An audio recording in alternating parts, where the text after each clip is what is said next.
Haleluya. Ya. Oke, jadi ini semangat melayani. Jadi yang muda-muda jangan kalah ya. Sebab apa? Dia bangkit membawa perubahan dalam hidup kita. Oke, di Getsemani saya ulang dulu sebelum dibaca. Getsemani artinya get pemerasan, semani artinya minyak. Jadi ini Getsemani tempat pemerasan minyak. Yang diperas adalah buah zaitun. Pemerasan pertama minyaknya itu dipakai untuk penerangan, ya. Pemerasan kedua dipakai untuk kesembuhan. Minyak pemerasan ketiga dipakai untuk penyucian. Lalu apa yang dilakukan Tuhan Yesus ketika ada di Getsemani? Lukas 22 ayat 44. Ya, Lukas 22 ayat 44. Ia sangat ketakutan dan makin bersungguh-sungguh berdoa. Peluhnya menjadi seperti titik-titik darah yang bertetesan ke tanah. Amin. Kasih. Ya, yang pertama diperas, diremukkan. Dia merasa sangat ketakutan, diremukkan jiwanya, dan sampai peluhnya mengeluarkan titik-titik darah. Titik-titik darah itu jatuh ke tanah. Itu bukan sekedar jatuh ke tanah, tapi ada sesuatu yang terjadi di bumi. Apa yang terjadi ketika Adam dan Hawa jatuh ke dalam dosa? Allah Bapa mengutuk tanah. Dikatakan kepada Adam, dengan berpeluh engkau mencari nafkah hidupmu. Jadi harus kerja berat, ya kan? Kerja keras dengan berpeluh.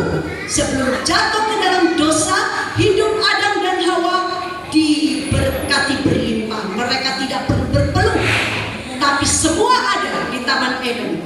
Tapi ketika jatuh dalam dosa, maka mereka tanah yang ada untuk diusahakan dikutuk sehingga harus berpeluh.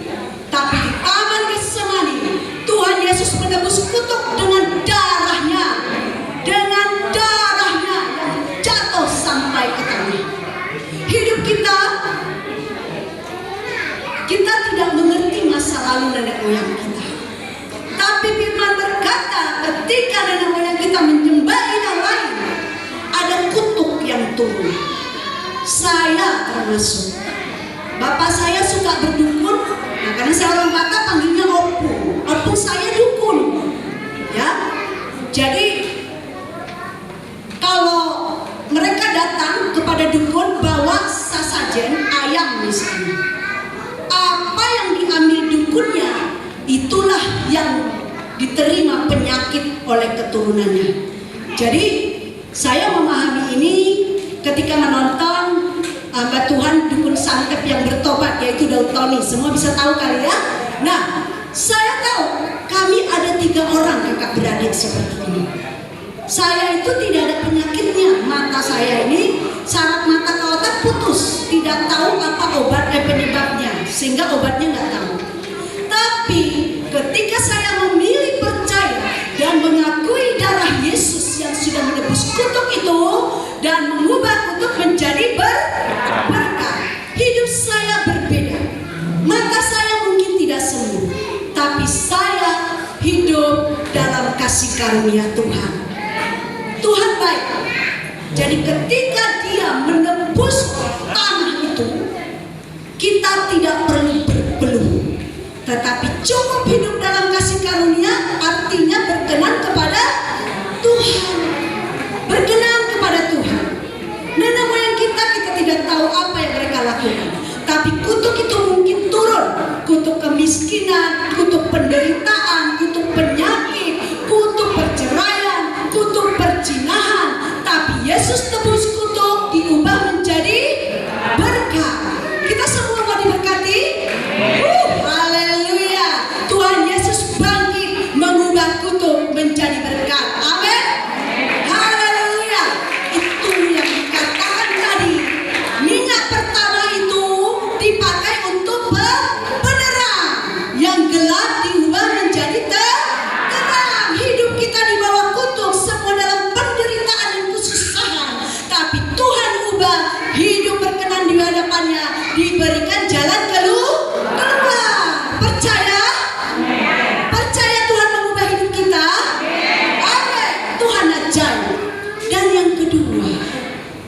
Dia melakukan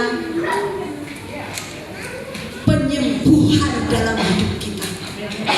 Kita baca di 1 Petrus 2 ayat 24. Minyak pemerasan kedua dibuat untuk penyembuhan. Yesus pun melakukan, tubuhnya sendiri diberikan untuk kesembuhan kita.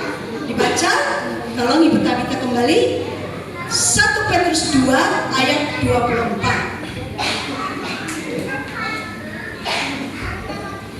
1 Petrus 2 ayat 24. Ia sendiri telah memikul dosa kita di dalam tubuhnya di kayu salib, supaya kita yang telah mati terhadap dosa hidup untuk kebenaran.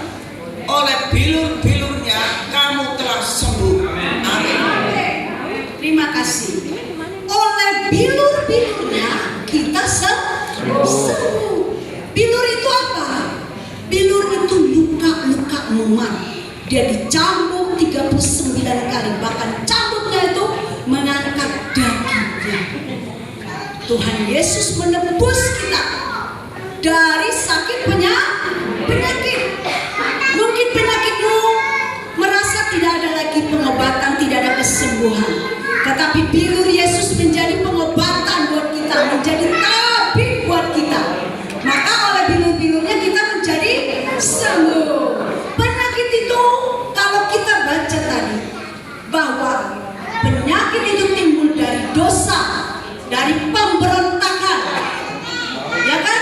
Gak bisa jaga makan, berontak, akhirnya jadi penyakit. Dokter bilang gak boleh minum teh manis banyak-banyak, kita minum teh manis, akhirnya jadi penyakit. Tapi Tuhan Yesus menebus kita, oleh bilur-bilurnya kita menjadi sembuh. Perkatakan itu menjadi iman kita.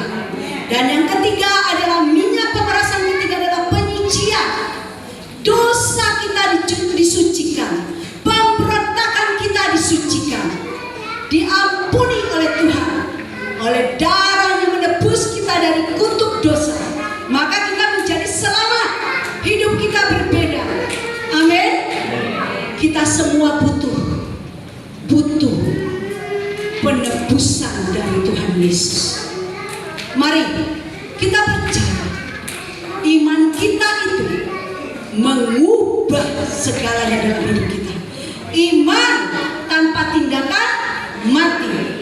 Mari yuk kita perkatakan bahwa kutuk sudah diubah menjadi berkat.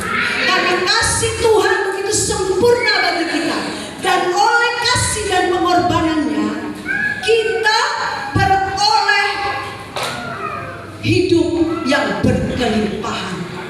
Ada jaminan, ada masa depan, ada hari esok.